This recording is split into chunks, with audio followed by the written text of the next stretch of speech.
तो प्रधानमंत्री जी ने अपने रिसेंट स्पीच में, एक विक्ट्री स्पीच में, बिहार इलेक्शंस को स्वीप करने के बाद NDA specifically and BJP got like 89 seats, तो उसको स्वीप करने के बाद उन्होंने कहा कि गंगा नदी जो है वो बिहार से बहती हुई वेस्ट बंगाल को जाती है।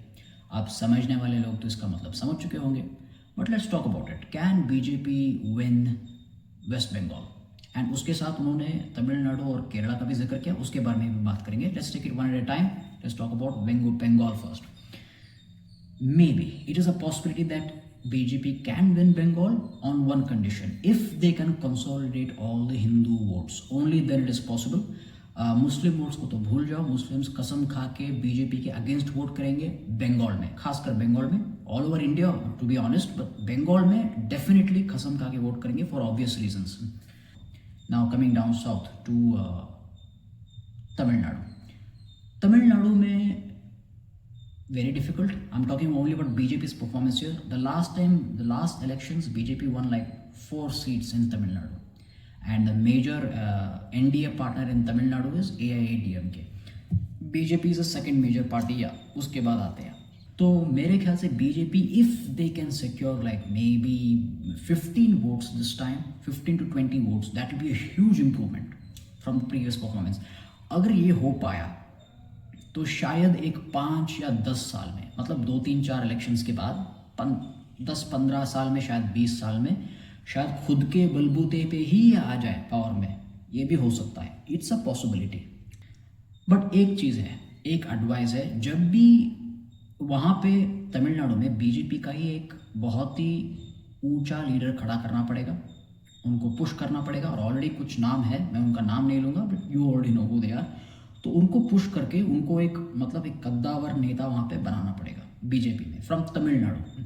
और जब भी कोई भी नॉर्थ इंडिया से तमिलनाडु जाता है, साउथ जाता है, खासकर तमिलनाडु, मेनली तमिलनाडु, तो हिंदी को भूल जाओ यार।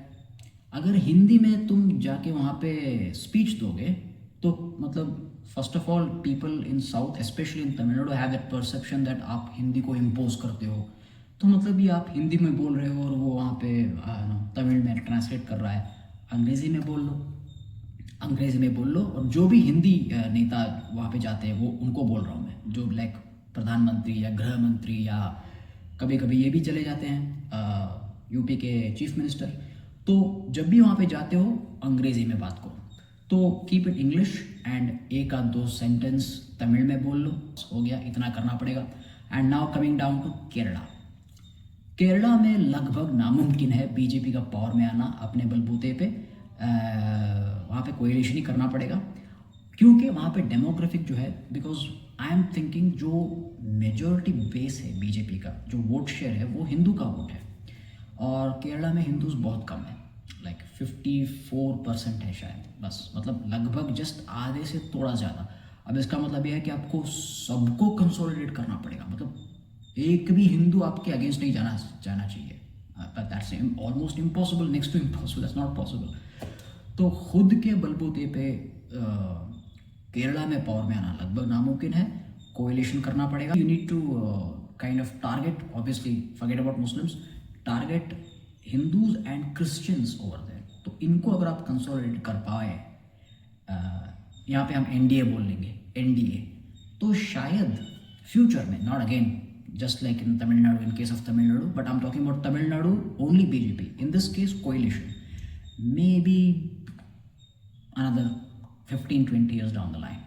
तो अगर आपको ये वीडियो अच्छी लगी तो do subscribe to my channel, like this video, share this video with your friends, do comment and let me know your thoughts, and thanks for watching this video.